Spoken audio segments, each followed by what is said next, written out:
प्रिय विद्यार्थियों, आज हम ट्रिपनोसोमा के बारे में चर्चा करेंगे।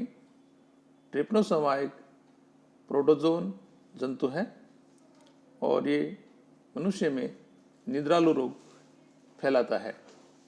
तो इसकी अगर सिस्टेमेटिक पोजीशन की हम बात करें तो phylum protozoa, super class mastigophora, class zoomastigophora, order kinetoplastida, genus trypanosoma और स्पीसीज गैम्बियंस। जो ट्रिपनोसोमा गैम्बियंस है, इसके बारे में इस प्रजाति के बारे में हम यहाँ चर्चा करने जा रहे हैं। तो सबसे पहले इसके बारे में सामान्य जानकारी।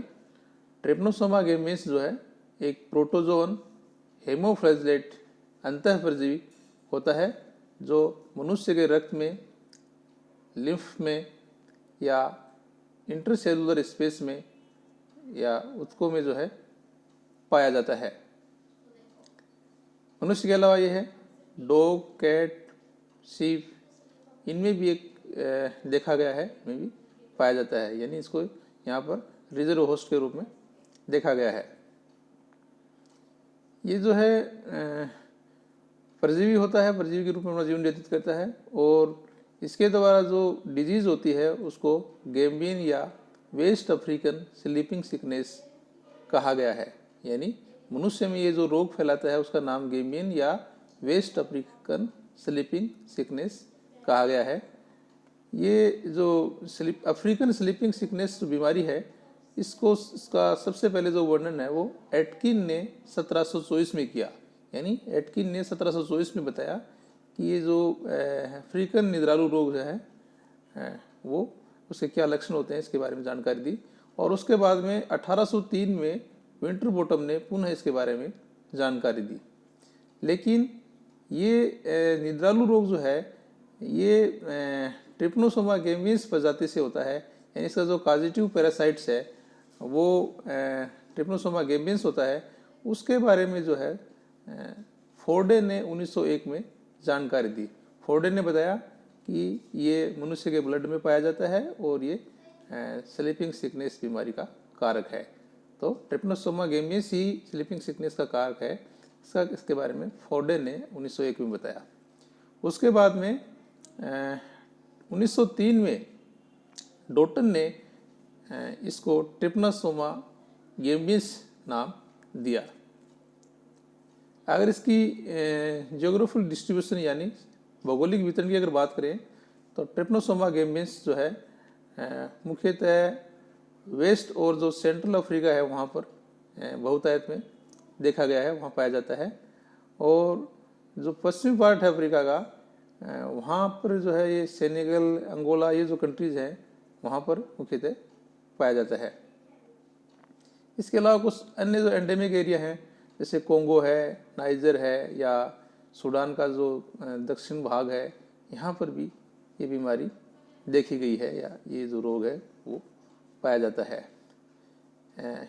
इसका जो वितरण है वो जो क्षेत्र पर निर्भर करता है। इसके अलावा वहाँ जो वेक्टर है, जो पैरासाइट्स है ना, इसका जो पैरासाइट है, वेक्टर है, यानी जो पैरासाइट है ना, ये पैरासाइट तो नाम ट्रिपनोसोमा गैम्बियंस पैरासाइट हो गया, लेकिन इसका वेक्टर ये किससे फैलता है, वो जो मक्खी है ग्लोसिना पाल्पेलिस, वो किस एरिया में ज़्यादा है उस पर डिपेंड करता है। यानी ये जो वितरण है वो इस बात पर भी निर्भर करता है कि वेक्टर जो है किस एरिया में बहुतायत में है। अगर वेक्टर ज़्यादा होगा तो इसका फैलाव जो है तेज़ी से होता है।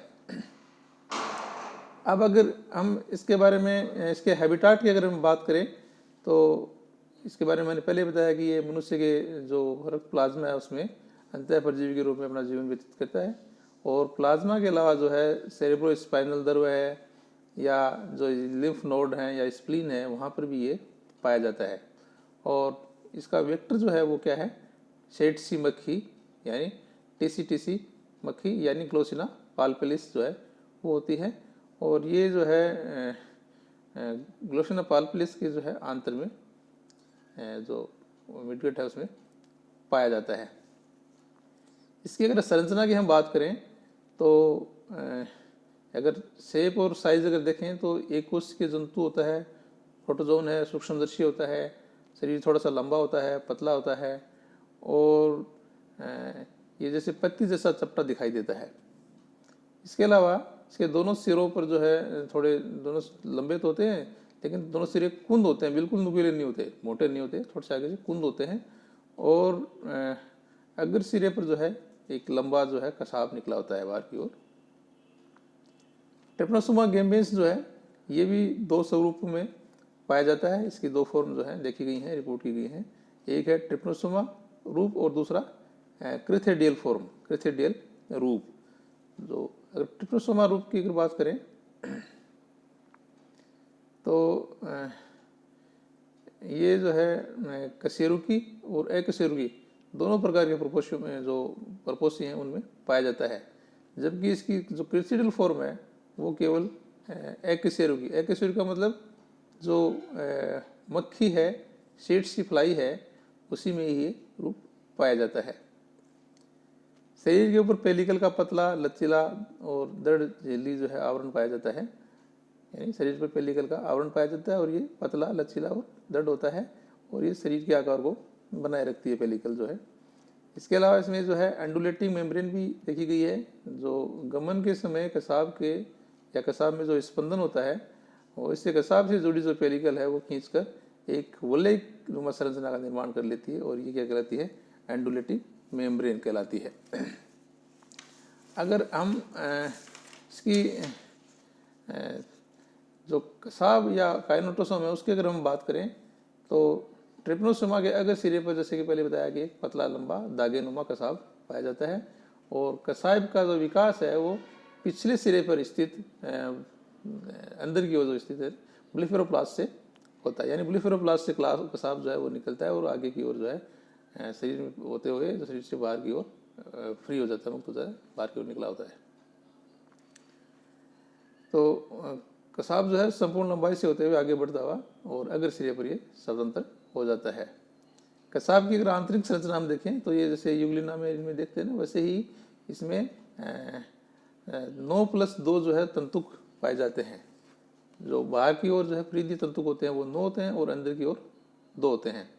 और जो परिधीय तंतुक हैं उनको भी अगर उसका अध्ययन करें, उनको गौर से देखें तो उसमें भी दो प्रत्येक तंतुक में 2 उपतंतुक पाए जाते हैं, जिनको हम ए या बी नाम से जो है इंगित कर सकते हैं। कोशिका द्रव्य जो है अंदर पाया जाता है, बाहर की ओर एक्टोप्लाज्म, अंदर की ओर एंडोप्लाज्म, और ये पेलिकल जो है इसको घेरे होती है, आवृत की होती है। और कोशिका द्रव्य में जो है कोशिकांग पाए जाते हैं, न्यूक्लियस की जो केंद्रक है वो भी इसमें पाए जाते हैं। इसके अलावा इसमें पॉलीमॉर्फिज्म जो है वो भी पाई जाती है। और होरेन नामक जो वैज्ञानिक है उन्होंने ये बताया कि ट्रिपनोसोमा गैम्बियंस में जो है बहुरूपता यानी पॉलीमॉर्फिज्म पाई जाती है। तो ये जो है ट्रिपनोसोमा कई रूपों में पाया जाता है। जैसे हम बात करें एपिस्टोगोट या लेशमानिया फॉर्म, तो ये रूप जो है इसका एक तरह से गोलाकार होता है और इसमें कसाब नहीं पाया जाता, एब्सेंट होता है। या यूँ कह सकते हैं कि ये जो कोशिका द्रव्य के अंदर ही रहता है, बाहर नहीं निकलता, जो पेलिकल है उसे बाहर नहीं निकलता। और एपिस्टोगोट या लेशमानिया जो स्टेज है इसमें अवस्था में केंद्रक या ब्लेफेरोप्लास्ट जो है ये तो पाए जाते हैं, लेकिन जो है कसाब जो है वो बाहर की ओर मुक्त नहीं होता, फ्री नहीं होता, बाहर नहीं निकला होता शरीर से, अंदर की ओर ही रहता है छोटा तंतु के रूप में। इसके अलावा प्रोमेस्टिगोट अवस्था, जिसको लेप्टोमोनार्ड अवस्था भी कहते हैं, या लेप्टोमोनार्ड रूप जो है फॉर्म वो भी, तो इस अवस्था को अगर देखें तो ये एक जीव का जो शरीर है थोड़ा लंबा होता है और इसके बीच में एक बड़ा केंद्रक पाया जाता है। ब्लेफेरोप्लास्ट या काइनोप्लास्ट जो है अग्रभाग में पाए जाते हैं और कसाब जो है यहाँ छोटा होता है। अगला अगर रूप देखें तो ओफिस्थोमेस्टिगोट जो है वो भी एक रूप देखा गया है और इस रूप में शरीर थोड़ा लंबा, काइनोप्लास्ट केंद्र के पीछे की ओर, और इसके अलावा जो है पीछे की ओर होता है, लेकिन ये कसाब जो है आगे की ओर निकला होता है। इसके अलावा एपिमेस्टिगोट या क्रेथिडिल जो अवस्था है वो भी पाई जाती है। और इस अवस्था में शरीर लंबा होता है, छोटा होता है। इसके अलावा इसमें काइनेटोसोम जो है केंद्र से आगे की ओर निकला होता है और अग्रसिरा जो है उससे वो बाहर की ओर निकलता है।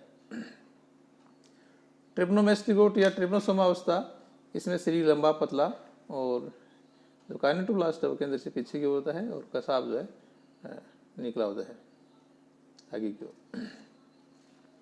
इसके अलावा अगर हम इसकी पोषण की बात करें तो ये पिनेट्रोसाइटोसिस यानी जो तरल क्योंकि ब्लड में पाया जाता है या प्लाज्मा जो है उत्तक द्रव्य में ये जो है पाया जाता है, तो वहाँ पर ये जो तरल है उसको भोजन के रूप में पिनोसाइटोसिस क्रिया द्वारा ग्रहण करता है और पाचन जो है इंट्रासेलुलर प्रकार का होता है। इसके अगर हम रेस्पिरेशन की अगर बात करें तो जंतु में जो है क्योंकि एंडोपैरासाइट है इसलिए इसमें अवायवीय प्रकार का रेस्पिरेशन देखने को मिलता है। लोकोमोशन की अगर हम बात करें तो रक्त या जहाँ पर ये पाया जाता है उत्तक द्रव्य या रक्त द्रव्य में, तो उसमें कसाबित या तरंगित जो झिल्ली है उसके कंपन की गति से जो है ये आगे की ओर मूव करता है। रिप्रोडक्शन की अगर बात करें तो इसमें एसेक्सुअल रिप्रोडक्शन होता है और वो भी लॉन्गिट्यूडिनल बाइनरी फिशन द्वारा संपन्न होता है। अगर हम इसके जीवन चक्र के बारे में अगर बात करें, लाइफ हिस्ट्री की अगर बात करें तो जैसे कि पहले हमने बात की ये ट्रिप्नोसोमा गेम्बियंस जो है वो डायनेजेटिक पैरासाइट्स है, यानी इसके दो जनक होते हैं, है ना। दो पोषकों में ये जो है अपना जीवन व्यतीत करता है, संपन्न करता है। तो ट्रिप्नोसोमा एक द्विपर्पोषी जंतु होता है और ये दो होस्ट में जो है अपना जीवन पूर्ण करता है। प्राइमरी होस्ट जो है वो मनुष्य होता है, ह्यूमन बीइंग होता है, और जो सेकेंडरी जो होस्ट है या जिसको इंटरमीडिएट होस्ट भी कह सकते हैं वो सेट्सी फ्लाई यानी ग्लोसिना वाल्पेलिस। तो ट्रिप्नोसोमा गेम्बियंस जो है वर्टिब्रेट्स जो है जो मनुष्य है उसमें जो है इसकी ट्रिपोमेस्टिकोट फॉर्म जो है वो पाई जाती है और ये ब्लड में जो है मुख्य रूप से देखी गई है। और जो इंट्रासेलुलर स्पेस है, इंट्रासेलुलर नहीं, दो कोशिकाओं के मध्य का जो स्पेस है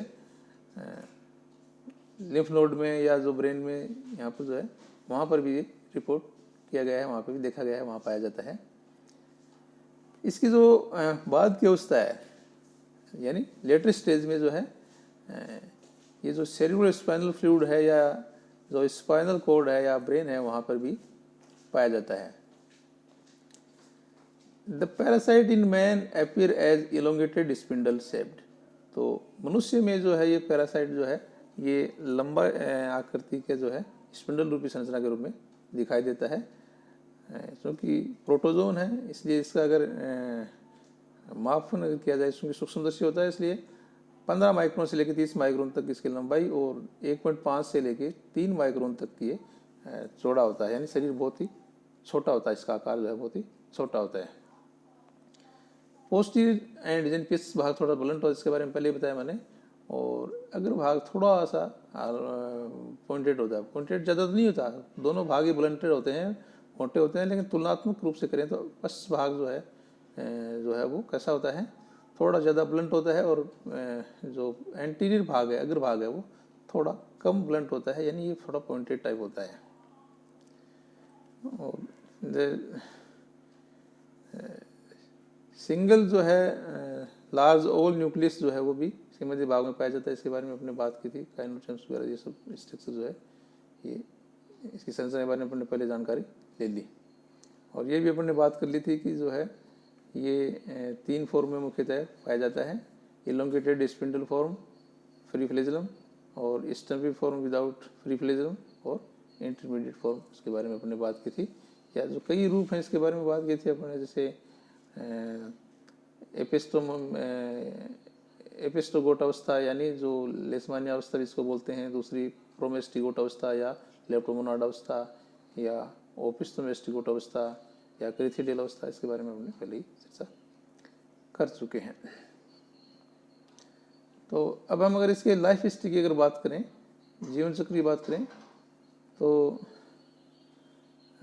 the infective form metacyclic stage of the parasite when enter into the body of definitive host as man, result of bite infected Glossina palpalis first develop into long slender form। यानी जब भी ये इस जो है संक्रमित जो मक्खी है ग्लोसिना पाल्पिलिस, वो जो सबसे पहले जो है पीड़ित मनुष्य को जब बाइट करती है तो ये साथ ही अपने जो है ये ग्लोसिना ये सॉरी ट्रिप्नोसोमा गेम्बियंस जो है वो बॉडी में छोड़ देती है और ये जो है धीरे धीरे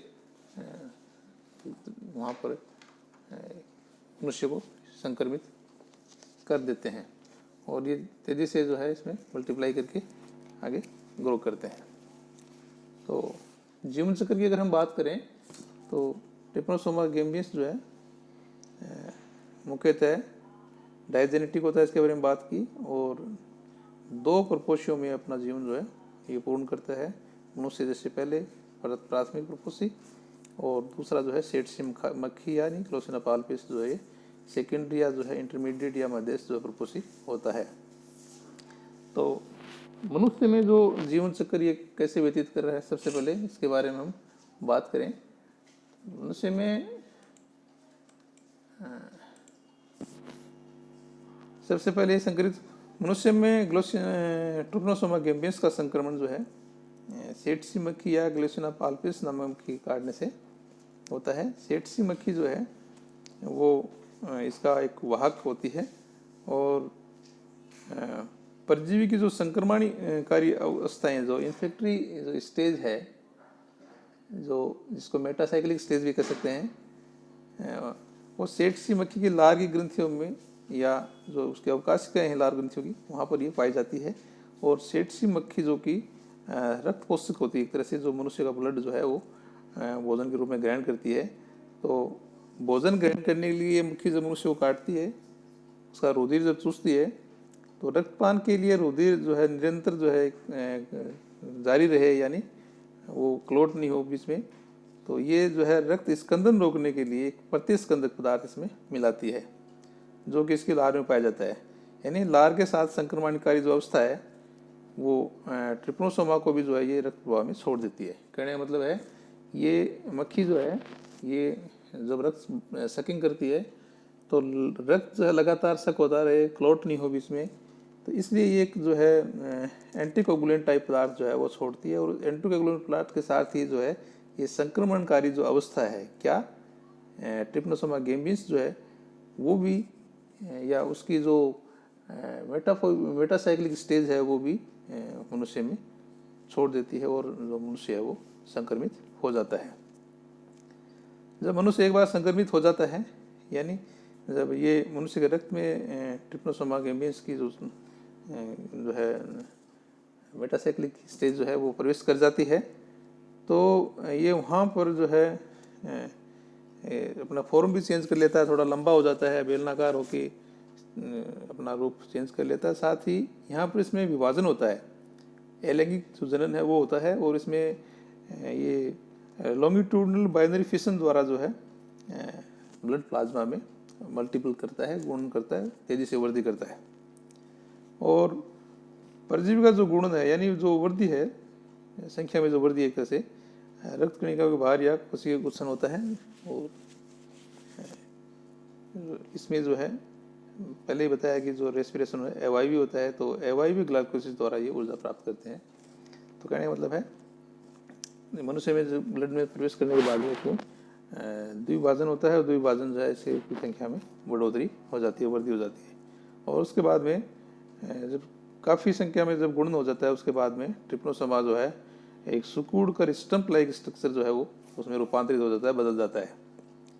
और इस अवस्था में यानी जो एक तरह से स्टम्प इस प्रकार की जो अवस्था है, जो ठूंठ प्रकार की आकृति है इसकी, इसमें कसाब जो है वो नहीं पाए जाते। कसाब पाए जाते हैं लेकिन अंदर ही रहते हैं, बाहर की ओर नहीं निकले थे, फ्री नहीं होते, तो देखने में ऐसा लगता है कि कसाब नहीं है, तो अकसाबी की अवस्था होगी एक तरह से। तो ये इस तरह से जो है ठूंठ लाइक या स्टम्प लाइक जो आकृति वो दिखाई देता है। तो इस आकृति वाले जो है ये जो परजीवी जो है एक तरह से पोषण करते नहीं, और यदि पोषण के लिए रक्त के साथ सेठ सीमकी में स्थानांतरित नहीं हो जाते तो वो यहीं पर मर जाते हैं। मनुष्य में ट्रिपनोसोमा गैम्बियंस का जो डेवलपमेंट है वो रक्त प्लाज्मा में होता है, और अगर हम ये माने तो रक्त कणिकाओं में होता है, तो ऐसा नहीं है। ये कहाँ होता है? रक्त प्लाज्मा में होता है। कई बार ऐसा माना गया है कि ये जो ट्रिपनोसोमा है जो कि लंबे पतले होते हैं, या इनमें से कुछ प्राणियों में इनके ठूंठ के रूप में भी इनका कायांतरण नहीं होता, यानी ये ठूंठ के रूप में नहीं बदलते, बल्कि ये रक्त के जो एंटीजेंस हैं उनको ही बदल देते हैं एक तरह से। और मतलब जो प्रोपोसी ने जो एंटीबॉडीज डेवलप किए थे उन्हीं को ये चेंज कर देते हैं जैसे, और अपना शरीर जो है अपरिवर्तित किए हुए मनुष्य के रक्त में से अपने को सर्वाइव कर पाते हैं, और वहाँ पर लगातार ये विभाजित होते रहते हैं और गुणन करते रहते हैं, जिससे कि संक्रमण जो है वो पुनः एक तरह से, अब एक बार ऐसा लगता है कि मनुष्य जो है पीड़ित मनुष्य ठीक हो रहा है, लेकिन ये पुनः जो है संक्रमित हो जाता है, या संक्रमण की जो पुनरावृत्ति है वो लगातार जारी रहती है। तो लगभग 3 महीने का काल होता है इसका, जो परिपक्वन काल है, इंक्यूबेशन जो पीरियड है वो 3 महीने का होता है, और इसके बाद में पुनः ये जो है दैहिक द्रव्य या जो सेरिब्रोस्पाइनल फ्लूइड है उसमें ये आ जाते हैं। अब हम बात करेंगे मध्यांतर में जो है, या सॉरी सेठ सीमकी में ये अपना जीवन कैसे व्यतीत करता है। तो जब सेठ सीमकी किसी संकुर मनुष्य का रक्त चूसती है तो रक्त के साथ साथ ये ठूंठ की आकृति वाले, ठूंठ का मतलब ये है कि वहाँ पर फ्लैजेला बाहर की ओर नहीं निकला हुआ था, मुख्य रूप से फ्लैजेला नहीं है मान लीजिए सेंटर्स। तो सेठ सीमकी जब किसी संक्रमित मनुष्य का रक्त चूसती है तो रक्त के साथ ये कसाब विहीन ट्रिपनोसोमा जो है, कसाब विहीन ट्रिपनोसोमा भी जो है वो परजीवी, कसाब विहीन परजीवी यानी ट्रिपनोसोमा गैम्बियंस भी सेठ सीमकी की नाल में आ जाते हैं भोजन के साथ। भोजन क्या होता है? रक्त के साथ ये, या भोजन के साथ ये मक्खी में प्रवेश कर जाती है संक्रमित अवस्था, और ठूंठ रूपी परजीवी का आगे का जो परिवर्तन है वो सेठ सीमकी के नाल में ही होता है। यदि इसका स्थानांतरण सेठ सीमकी में नहीं हो, यानी ब्लड जब मक्खी ने सक किया और उस दौरान कोई स्टम्प लाइक या जो ठूंठ लाइक जो है ट्रिपनोसोमा गैम्बियंस जो है वो उस ब्लड सकिंग में नहीं आया, तो मनुष्य इससे संक्रमित नहीं हो पाएगा। वो कब होगा? या संक्रमित तो है मनुष्य तो पहले से ही, लेकिन वो मक्खी में जो है उसकी अगली अवस्था जो है प्रवेश नहीं कर पाएगी। तो जो है ये ठूंठ की आकृति वाले ट्रिपनोसोमा गैम्बियंस जो है रक्त के साथ या भोजन के अवशोषण के साथ ये सेठ सीमकी के नाल में स्थानांतरित हो जाते हैं, और फिर आगे जो है ये उसकी मध्यांतर जो मिडगट है वहाँ पर ये आगे उनका परिवर्तन होता है। तो सेठ सीमकी की मध्यांतर में जो है एक आगे का डेवलपमेंट होता है, और यहाँ पर ये लंबे पतले स्वरूप में बदल जाते हैं और तेजी से जो है ये द्विभाजन करते हैं, यानी ये लॉन्गिट्यूडिनल बाइनरी फिशन यहाँ पर होता है, और इस क्रिया के दौरान जो है आवश्यक ऊर्जा पार्विक अम्ल के ऑक्सीकरण से प्राप्त करते हैं। इसके बाद में आगे का इनका परिवर्तन जो है मध्यांतर के बाद में लार ग्रंथियों में होता है। तो मध्यांतर में विकसित जो लंबे पतले परजीवी जो है ग्रसिका या मुखांगों से होकर सेठ सीमकी की लार ग्रंथियों में पहुंच जाते हैं। लार ग्रंथियों में कि ये क्रिथिडिल रूप जो है उसमें रूपांतरित हो जाते हैं, यानी कायांतरित हो जाते हैं, एक तरह से बदल जाते हैं। और क्रिथिडिल स्वरूप में इसका शरीर जो है पहले बताया छोटा हो जाता है, कसाब भी छोटा हो जाता है ना। क्रिथिडिल फॉर्म जो है इसमें क्या होता है, शरीर बहुत लंबा पतला होता है और काइनेटोप्लास्ट शरीर से पीछे की ओर होता है, जिससे कसाब जो है निकलता है। तो कसाब तो निकलता तो है बाहर तो, लेकिन ये छोटा होता है। काइनोप्लास्ट मध्य में से केंद्र के ठीक आगे स्थित होता है और तरंगित कला स्पष्ट नहीं होती। तो लार ग्रंथियों की गुहा में क्रिथिडिल फॉर्म जो है उसमें भी मल्टीप्लिकेशन होता है, गुणन होता है और ये लंबे पतले ट्रिप्नोसोमा जो है उसमें कन्वर्ट हो जाते हैं। तो ये जो अवस्था है ये मेटासाइक्लिक ट्रिप्नोसोमा अवस्था कहलाती है। ग्रंथियों में जब गुणन करने के बाद में ये जो पतले लंबे हो जाते हैं तो ये जो है अवस्था क्या कहलाती है? मेटासाइक्लिक ट्रिप्नोसोमा अवस्था। अब ये सेट सी मक्खी जो है संक्रमण के लिए तैयार हो जाती है, यानी इस अवस्था में जब जो ट्रिप्नोसोमा है वो मेटासाइक्लिक स्टेज में होते हैं तो ये संक्रमण के लिए तैयार होते हैं। तो सेट सी मक्खी में लगभग 20 से 30 दिन यानी महीने भर का जो टाइम है पूरा करने के बाद में जीव जो है फिर आगे जो है इनकी वृद्धि के लिए इनको 70 से 80 डिग्री फ़ारेनहाइट टेम्परेचर की ज़रूरत पड़ती है। और ये जो टेम्परेचर जो है इनको फिर ये मनुष्य को जब ये काटती है मक्खी वापस तो ये संक्रमित अवस्था जो है मनुष्य में छोड़ देती है और वहाँ पर ही आगे की व्यवस्था जो है वो करती हैं। तो इस तरह से ये साइकिल के रूप में जो है इनका जीवन जो है मक्खी से मनुष्य में और मनुष्य से मक्खी में चलता रहता है। अगर हम रोगजनकता की अगर बात करें या सबसे पहले इसकी मोड ऑफ इन्फेक्शन की अगर बात करें इससे पहले तो मोड ऑफ इन्फेक्शन जो है इनोक्युलेटिव प्रकार का है और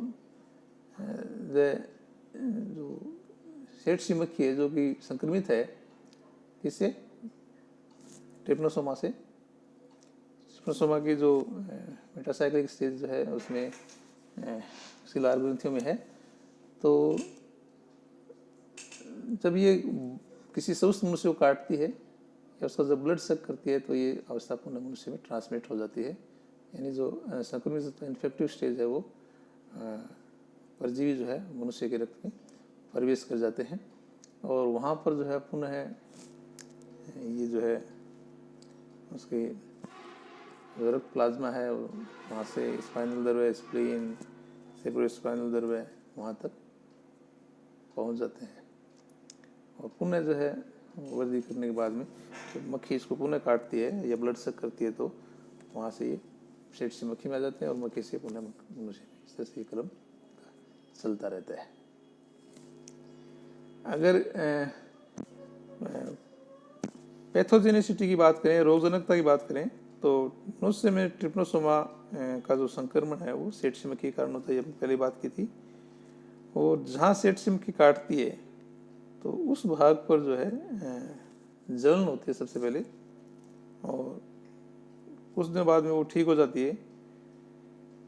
एक बार जो है जब काटती है उस समय जो जलन होती है, सेट सी मक्खी की लार के साथ ट्रिप्नोसोमा जो है मनुष्य के रक्त में चले जाते हैं और रक्त प्लाज्मा में ये जो है अपनी ग्रोथ करते हैं, संख्या में वृद्धि करते हैं। लसिका ग्रंथियाँ और जो लिम्फ ग्लैंड्स या जो नर्व सिस्टम है वहाँ भी प्रवेश कर जाते हैं। तो लसिका ग्रंथियों में प्रवेश करने पर ये वहाँ पर भी सूजन उत्पन्न करते हैं और तंत्रिका में जब ये तंत्रिका सेरेब्रोस्पाइनल में प्रवेश करते हैं तो निद्रा रोग उत्पन्न करते हैं, यानी तंत्रिका तंत्र के जो सेरेब्रोस्पाइनल नर्व में जो वहाँ प्रवेश करते हैं तो ये क्या करते हैं वहाँ पर स्लीपिंग सिकनेस रोग उत्पन्न करते हैं।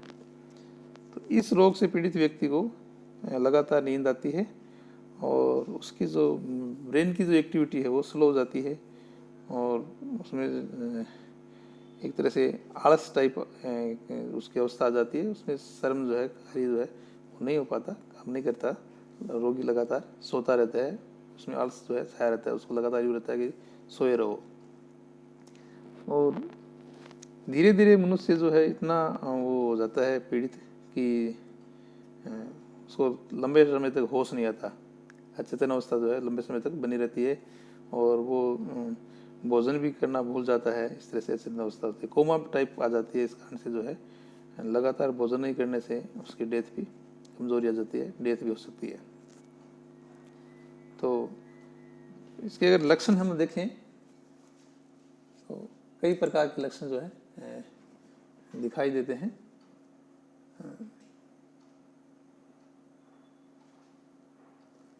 जो पैथोजेनिक कंडीशन जो है ड्यूरिंग स्लीपिंग सिकनेस जो आती है उसमें ये है कि the first sign of disease is restlessness. इसके बारे में पहले बात की। रेस्टलेसनेस का मतलब ये है कि जो पीड़ित मनुष्य है वो हाइपर एक्टिव एक तरह से हो जाता है उसको, तो रेस्टलेस कि उसको शरीर जो है एक्टिव रहता है, मतलब यूँ कहें कि नींद नहीं आती एक तरह से, है ना। डिस्टर्बेंस ऑफ स्लीप, नींद जो है वो डिस्टर्ब हो जाती है।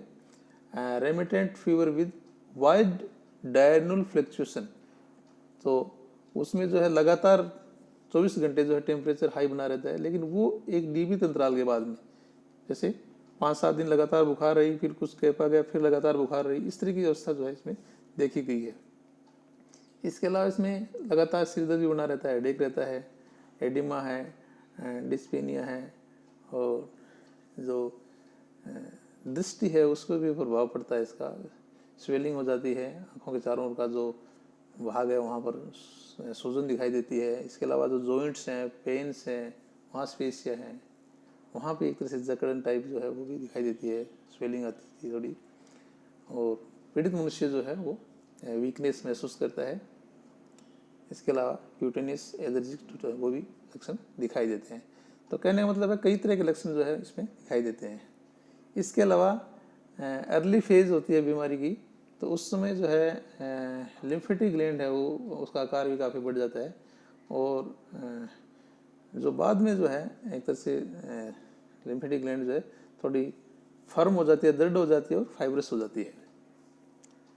इसके अलावा perivascular inflammation causes various psychic and motor sensory disturbance, जो चालक और संवेदी जो तंत्रिकाएं हैं वो भी, उनका परिचालन है वो भी डिस्टर्ब हो जाता है। मनुष्य की एक तरह से साइकिक बीमारी घर कर जाती है। इसके अलावा there is severe damage of the perivascular connective tissue as the collagen fiber and disturbed and the fibroblast are disturb, तो जो कोलेजन फाइबर हैं वो भी डिस्टर्बेड हो जाते हैं। इसके अलावा ल्यूकोसाइटोसिस जो है और एनीमिया वो भी दिखाई देता है। Due to high rise of gamma globulin the ECR is raised and serum aldehyde test become positive, और इस कारण से जो सीरम एल्डिहाइड टेस्ट है वो पॉजिटिव आता है, और ये पता चल जाता है कि पीड़ित मनुष्य को ट्रिपनोसोमा गेम्बियस ने की वजह से ये लक्षण है। इसके अलावा ऑटोग्लूटिनेशन जो है वो भी दिखाई देता है। जो RBC है उसमें एक तरह से स्कंदन टाइप जो है, अपने आप स्कंदन हो जाता है रक्त का, तो ये अवस्था भी आ जाती है, तो खतरनाक अवस्था होती है एक तरह से। इन द क्रोनिक स्टेज कौन सी होती है, जिसको हम सेरेब्रो स्पाइनल स्टेज भी कहते हैं बीमारी की। तो in the chronic stage which is also known as cerebrospinal stage of the disease, which begin from early second year, the patient become dull and drowsy। तो जो पीड़ित मनुष्य है वो एक तरह से शुरुआत में तो कैसा लगता है कि आलस टाइप, जैसे नींद आना, लगातार जो है सुस्त रहना, और उसको उसकी कार्य क्षमता कम हो जाती है और लगातार उसको नींद आती रहती है, इस तरह की स्थिति उसमें हो जाती है। The patient even fall asleep even in the activity, जो मिस ऑफ द एक्टिविटी, मतलब जो एक तरह से उसमें नींद जो है वो भी उसकी गायब हो जाती है। इन द टर्मिनल स्टेज, जो आखिरी जो अवस्था होती है रोग की, the patient pass into almost continuous sleep, यानी रोग जो है उसकी प्रारंभिक अवस्था में तो क्या होता है कि उसमें डलनेस और सोली आ जाता है, और बाद में जो है उसमें जो है जो उसकी एक्टिविटी है वो भी प्रभावित होती है, और जो है नींद उसको नहीं आती भी, इसकी अवस्था में ऐसा भी होता है। लेकिन बाद की जो अवस्था होती है उसमें क्या है कि उसको लगातार गहरी नींद आती है, और उसको यूँ लगता है कि वो सोए रहे, एक तरह से कोमा की अवस्था आ जाती है। A patient suffering from Gambian sleeping sickness if not treated a destined to die, अगर उसका समय पर हम इलाज नहीं करेंगे तो मनुष्य की मृत्यु भी हो सकती है। Death occurs from coma, dehydration, asthenia, convulsion and pneumonia. तो इसके डेथ के कई कारण हो सकते हैं। खून की भी कमी हो जाती है, वीकनेस आ जाती है, लगातार खाना अगर नहीं खाएगा तो कोमा में भी रहता है, डिहाइड्रेशन, पानी की कमी हो जाती है। तो कई कारण जो है इसके हो जाते हैं। और अगर हम इसके ट्रीटमेंट की बात करें तो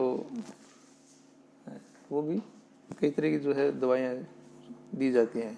तो कहने का मतलब ये था कि जब मनुष्य में जो ट्रिपनोसोमा गेम्बियस का संक्रमण जो है सेठ सी मक्खी के कारण हो जाता है, और जहाँ सेठ सी मक्खी काटती है वहाँ पर जलन होती है, ठीक हो जाती है। उसके बाद में सेठ सी मक्खी जो है लार के साथ ही ट्रिपनोसोमा को मनुष्य के रक्त में प्रोवाइड कर देती है, और ये जो है रक्त प्लाज्मा से चले जाते हैं और वहाँ पर जो है लसिका ग्रंथि और तंत्रिकाओं में प्रवेश कर जाते हैं। लसिका ग्रंथि में प्रवेश करके वहाँ पर एक तरह से सूजन पैदा कर देते हैं। लेकिन जब ये तंत्रिका तंत्र में चले जाते हैं तो तंत्रिका तंत्र के सेरेब्रोस्पाइनल में प्रवेश करते हैं, तो वहाँ पर ये स्लीपिंग सिकनेस जो है वो उत्पन्न कर देते हैं, यानी लगातार जो है उसकी एक्टिविटी को प्रभावित कर देते हैं और पीड़ित व्यक्ति को लगातार नींद आती है।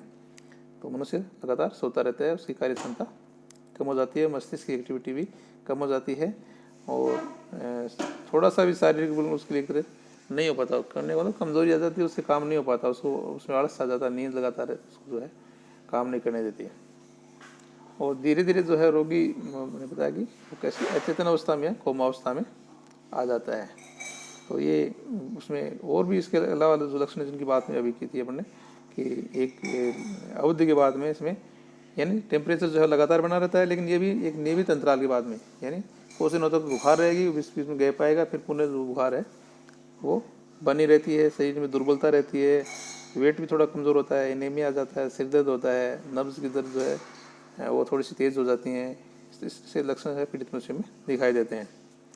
और बाद में जो है एक नियमित अंतराल के बाद में जो है वो ज़्यादा सोने लगता है, यानी लगातार नींद आई फिर सो गया, जग गया, मतलब फिर लगातार नींद आती है, इस तरह के लक्षण उसमें दिखाई देते हैं। अब हम इसके निदान की अगर बात करें तो ट्रीटमेंट की अगर बात करें तो इन अर्ली इन्फेक्शन, अगर शुरुआत में इन्फेक्शन जो है शुरुआती इन्फेक्शन के शुरुआती दौर में कुछ ड्रग्स जैसे सुरामीन, पेंटामिडीन, इसका यूज़ जो है किया जा सकता है, इससे काफ़ी रिलीफ मिलेगी। तो जो बाद की अवस्थाएँ लेटर स्टेज में जो है जब ये सेंट्रल नर्वस सिस्टम जो है इसमें इन्वॉल्व हो जाता है या उसको ये प्रभावित करने लगता है, उस कंडीशन में जो है ट्राइपेरासिमाइड, मेलार्सिन और टिनमेलार्सिन, नेफ्रोफ्यूराजोन, इस तरह की जो दवाई हैं उनका यूज़ करना चाहिए। इसके अलावा अगर कंट्रोल की बात करें तो जो वेक्टर है इसका, जो मक्खी है, सेठ सी मक्खी है जो है उसको नष्ट करना चाहिए, destruction of the vector by use of insecticides. Insecticide के यूज से सेठ सी मक्खी को जो है नियंत्रित करना चाहिए। इसके अलावा जो पॉपुलेशन जो है ट्रिपनोसोमा गेबियन से सफ़र कर गई, पीड़ित हो गई, उस बीमारी से, स्लीपिंग सिकनेस से पीड़ित हो गई, तो उस पॉपुलेशन को वहाँ से अलग कर देना चाहिए, ताकि जो संक्रमण है एक मनुष्य से दूसरे मनुष्य में नहीं फैल पाए, आगे जो है ये बीमारी नहीं फैल पाए। तो एक तरफ जो है संक्रमित मनुष्य को अलग कर दिया जाएगा, दूसरी तरफ जो मक्खी है उसको भी मार देंगे, उसको जो है उसको कंट्रोल कर देंगे इंसेक्टिसाइड से, तो ये रोग जो है नियंत्रित हो सकता है। तो आज इतना ही। उम्मीद करता हूँ आपके लिए ये टॉपिक जो है उपयोगी होगा। Thank you.